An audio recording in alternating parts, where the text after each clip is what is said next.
Okay, today we are going to outline our koi fish with black. The black will make all of those lines stand out, and we'll also get to be able to see the lines that we painted over. These texture lines on our fins, we painted over those. If you can see them, great. If not, just paint new ones. I want you to really make sure that you're not loading your brush up too much with the black paint. I only have a little bit of paint on the very, very tip of my brush, and when I dip it in the black, I just dip a little bit. That way I really control that paint line and where the paint will fall. If I get too much of a loaded up brush, that paint gets a little bit thick and I have a thicker line, which I'm not looking for. I want to have that thinner line. And if you notice also, I'm keeping my paintbrush kind of straight up and down. I'm pulling the paint and then I'm just gently pressing down to make that line a little bit thicker. And I remember I had these lines in my fin to create a little bit of texture.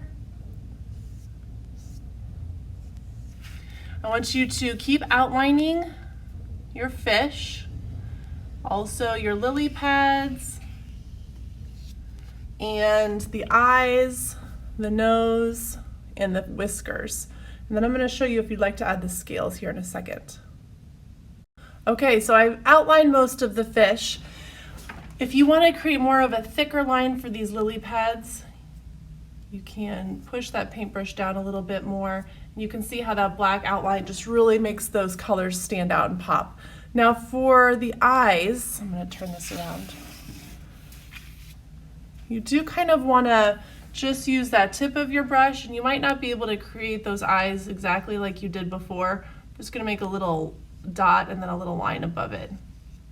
Again, I'm just using the tip of my brush to create those lines, and then the little nose is just a little dot. The whiskers kind of came out by the side of the mouth, and they'll overlap anything else that you painted. And these texture lines for the fins kind of make it look a little bit more interesting. And then the scales are really tricky. The scales on this one are really tiny. You can see I added a lot of little teeny kind of like U shapes.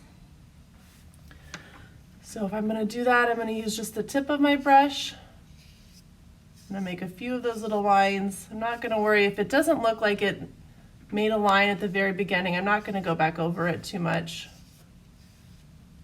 This brush is a little bit too thick for this. Not getting a real nice line that I like.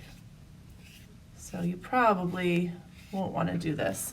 But you can see it adds a little bit of texture to my fish. That scaly texture. And again, I'm just trying to use the very tip of my brush. However, this brush doesn't have a nice tip right on it. When brushes have a nice tip, they usually stay in a point, and this one's kind of been fanned out. Someone's not been nice to it. All right, and then when you're finished, just raise your hand and I will come get your picture and put it in the drying rack.